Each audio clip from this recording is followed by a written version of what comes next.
បបានលបរូបកលយ៉ាងស្រីចេញពីចិត្តរាល់ពេលដែលគេងនៅតែគិតមិនដឹងធ្វើដូចម្ដេចពិតប្រាកដ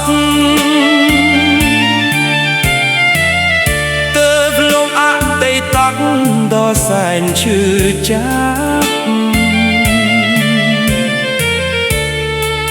ក្រឡេកមើលឃើញរូបថតចាថ្ងៃលាចុងក្រោយឈរក្បែរគ្នាច្បាស់ទឹកភ្នែកបងហូរស្រក់ចូលឃើញអោផ្កាឈូកសំបុតខៀវចាទឹកភ្នែកហូរស្រក់ជោគប្រានឈឺចាប់ខ្លោចផ្សាក្នុងអោរាឥតលហើយតើមានវិធីណាខ្លះទេឲ្យបងភ្លេចរឿងស្នេហ៍មាសមេចាប់តាំងពីថ្ងៃអូនចាក់ចេញទៅយូរយ៉ាងណាហើយនៅតែនឹកតើមាននរណាម្នាក់ទាញបងឲ្យផុតពីថ្ងៃដ៏សែនឈឺចាប់រូបភាពចងចាំមិនបាត់ឡើយ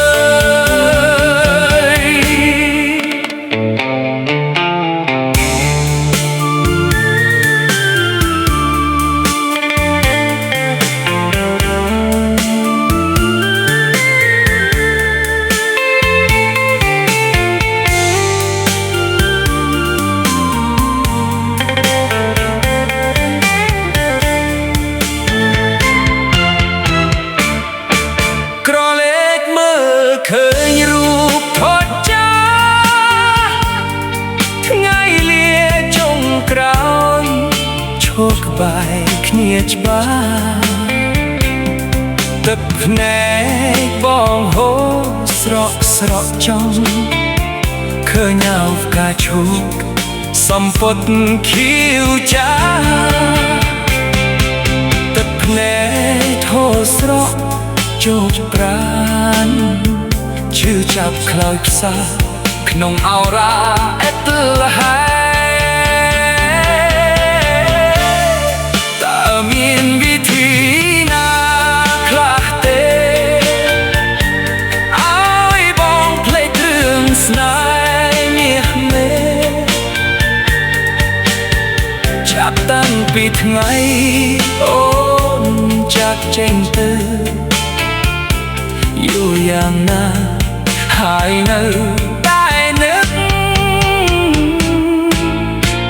តើមាននរណាម្នាក់ទាញបង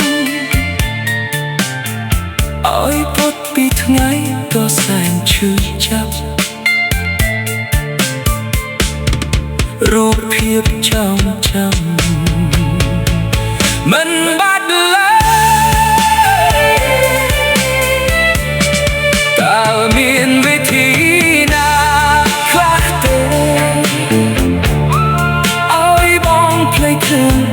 ស្នេហ៍នេះមេចាប់តាំងពីថ្ងៃអូនចាក់ចេញទៅ